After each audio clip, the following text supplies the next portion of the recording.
ಚಿನ್ನಸ್ವಾಮಿ ಸ್ಟೇಡಿಯಂನ ಕಾಲ್ತುಳಿತಕ್ಕೂ RCBನೇ ಕಾರಣ ಅಂತ CID charge sheet ready ಮಾಡಿದೆ. ಯಾಕೆ ಇದು 2000 ಪುಟ ಅಂತೆ. ಒಬ್ಬಬ್ಬಾ ಏನೆಲ್ಲ ಲಾರಿನೇ. 11 ಜನ ಸಾವಿಗೆ ಇದೇ ಕಾರಣ. RCB, DNA, KSCA ಅಂತೆಲ್ಲ ಹೇಳಿದ್ದಾರೆ. ಮಾತೇ ಇಲ್ಲ. ಸರಿ, ಹೈಕೋರ್ಟ್ ಚಾರ್ಜ್ ಶೀಟ್ ಸಲ್ಲಿಕೆಗೆ ಹೈಕೋರ್ಟ್ನಿಂದ ಗ್ರೀನ್ ಸಿಗ್ನಲ್ಲು ಆಗಿ ಸಿಕ್ಕಿದ್ರಿಂದ ಈಗ CID ಚಾರ್ಜ್ ಶೀಟನ್ನು ರೆಡಿ ಮಾಡಿದೆ. ಸಿಕ್ಕಾಪಟ್ಟೆ ಎಲ್ಲ ಇದೆಯಂತೆ, ಕೋರ್ಟ್ಗೆ ಹೋಗುತ್ತದು. ಜನರ ಮೇಲೆ ಹಾಕ್ತಾರೆ, ಎಲ್ಲ ಹಾಕಿ ಅದು ಅಷ್ಟೇ ನೋಡಬೇಕು ಈಗ ಏನು ಮಾಡ್ತಾರೋ, ಯಾರ್ಯಾರನ್ನ ಉಳಿಸ್ತಾರೋ, ಏನು ತಿಪ್ಪೆ ಸಾರಿಸಿದಾರೋ, ಅದರಲ್ಲಿ ಯಾರನ್ನು ರಕ್ಷಣೆ ಮಾಡೋಕ್ಕೆ ಭಾಳ ಬಲಿಷ್ಠರಿದ್ದಾರೆ, ಪವರ್ಫುಲ್ ಜನ ಇದ್ದಾರೆ ಆ 3 ಸಂಸ್ಥೆಗಳಲ್ಲಿ. ಓಕೆ, ಅದರಲ್ಲಿ ಯಾರ್ಯಾರು ಉಳಿಸ್ಬೇಕು, ಕೆಲಸಗಳು ಎಲ್ಲ ಮಾಡಬೇಕು. ಭಾಳ ಚಾಲೆಂಜ್ ಇದೆ. ಇವೆಲ್ಲ ಭಾಳ ಚಾಲೆಂಜ್ ಇದೆ. ಮತ್ತು ಇವರು 3 ಜನಕ್ಕೂ ಪಾಪ ಪರ್ಮಿಷನ್ ಪೊಲಿಟಿಕಲ್ ಸೆಕ್ರೆಟರಿ ಗೋವಿಂದರಾಜ್ ಕಿತ್ತಾಕ್ಬಿಟ್ರು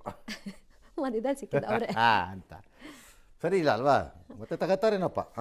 ಆಗ್ಲೂ ಇದನ್ನೇ ಹೇಳಿದ್ದಲ್ವ ಸರ್, RCB ದೇ ತಪ್ಪು ಅಂತ ಹೇಳ್ಕೊಂಡು ಬಂದಿದ್ದು. RCB ತಪ್ಪಾದ್ಮೇಲೆ ಪೊಲಿಟಿಕಲ್ ಸೆಕ್ರೆಟರಿ ಯಾಕೆ ತೆಗಿತೀರಿ? ಇಂಡಿಯನ್ಸ್ ಕ್ವಶನ್ ಕೇಳಲ್ಲ, ನೀನು ಕೇಳಬಾರ್ದು. ಅಂಡರ್ಸ್ಟ್ಯಾಂಡ್? Yes sir. ಬೆಂಡ್ ಅವ್ರ ಪಾತ್ರ ಏನಿದ್ರಲ್ಲ ಹಾಗೆ ಯಾರೋ ಬಂದು ಕೇಳಿರ್ಬೋದು ಪರ್ಮಿಷನ್ ಕೊಡಿಸಿ ಅಂತ. ಸರ್ ನೋಡಿ ಸರ್ ಒಂಚೂರು ಪರ್ಮಿಷನ್ ಕೊಡಿ ಸರ್, ಒಳ್ಳೆಯವ್ರೇನ ಮಾಡ್ಕೊಂಡು ಹೋಗ್ತಾರೆ ಪುಟ್ಟ ಬಂದಿದೆ ಅಂತ ಅವ್ರು ಹೇಳಿರ್ಲೂಬೋದಪ್ಪ.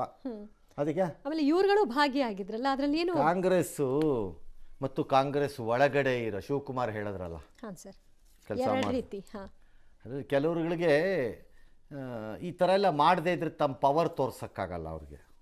ಹಂಗಾಗಿ ತೋರಿಸ್ತಾ ಇರ್ತಾರೆ ಈ ಥರ ಪವರ್ನ.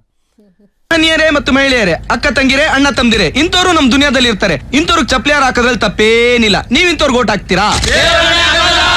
ರಾಜಣ್ಣ ನಡೆದಿದ್ದನ್ನು ಹೇಳಿದ್ದಕ್ಕೆ ಸಕಿಮ್ ಅಂದ್ಬಿಟ್ರು ಒಂದೇ ಸರಿಗೆ.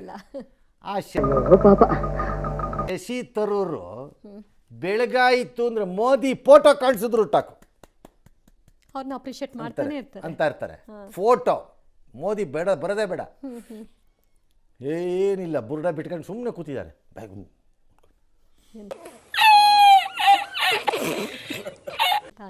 ಬೇರೆ ಯಾರು ಹೇಳಬೇಕಾಗಿತ್ತು. DK ಕೈಲಿ RSSದು ನಾನು RSS ಸೇರ್ಬಿಟ್ಟೆ ಅಂತಾನೋ, ನಾನು RSS ಅಲ್ಲೇ ಬೆಳೆದು ಬಂದೆ ಅಂತಾನೋ ಹೇಳಲಿಲ್ಲ. ಅವ್ರದ್ದು ಪ್ರಾರ್ಥನೆ ಹೀಗೆ ಇದೆಯಪ್ಪ ಅಂತಂದ್ರು, ಅದು ಕ್ಷಮೆ ಕೇಳಿಸಿದ್ರು. ಅಂದರೆ ಅರ್ಥ ಏನು? ಕಾಂಗ್ರೆಸ್ ಹೈಕಮಾಂಡ್ಗೆ ಕರ್ನಾಟಕ ಜೀತದಾಳುಗಳ ಜಾಗ ಅಷ್ಟೇ. ಏನ್ ಮಾತಂತ ಹೇಳಿದ್ರಿ ಸರ್ ನೀವು? Really hats off sir, hats off. ಆಮೇಲೆಲ್ಲ ದಬಾವಣೆ, ಲಜ್ಗೆಟ್ ಅವ್ರಿಗೆ ಒಂದು ರಾಜ್ಯ ಗೆಲ್ಲಕ್ಕೆ ತಾಕತ್ತಿಲ್ಲ ಹೈಕಮಾಂಡ್ ಅಂತ ಕೂತಿರೋರ್ಗಳಿಗೆ. ನೆಟ್ಟಿಗೆ 3 ಕಾಲಾಣಿ ಸಂಪಾದನೆ ಮಾಡೋಕ್ಕೆ ಯೋಗ್ಯತೆ ಇಲ್ಲ. ಇನ್ನೊಬ್ಬನ ಕಾಸಲ್ಲಿ ಶೋಕಿ ಹೊಡ್ಕೊಂಡು ಓಡಾಡೋ ಗಿರಾಕಿಗಳು. ಎಸ್, ವಾರ್ ಫೀಲ್ಡ್ ಅಲ್ಲಿ ಫಿರಂಗಿ ಗುಂಡುಗಳಿಗೆ ಜಗ್ಲಿಲ್ಲ ನಾನು. ಕೇವಲ 4 ಗೋಡೆಗಳ ಮಧ್ಯೆ ಗುಂಡು ಹಾಕೊಂಡು ಗೂಂಡಾಗಿರಿ ಮಾಡೋ ನಿನ್ನಂಥ ಹಲಾಲ್ ಟೋಪಿಗೆ ಹೆದರ್ಕೋತೀನಿ ಅಂತ ತಿಳ್ಕೊಂಡ್ಯಾ? ಎಷ್ಟು ಚೀಪ್ ಅನಿಸ್ಬಿಡ್ತು ಅಂದ್ರೆ, ಥೋ ನಿಮ್ಮ ಈ ತರದೆಲ್ಲ ಇದಾರೆ.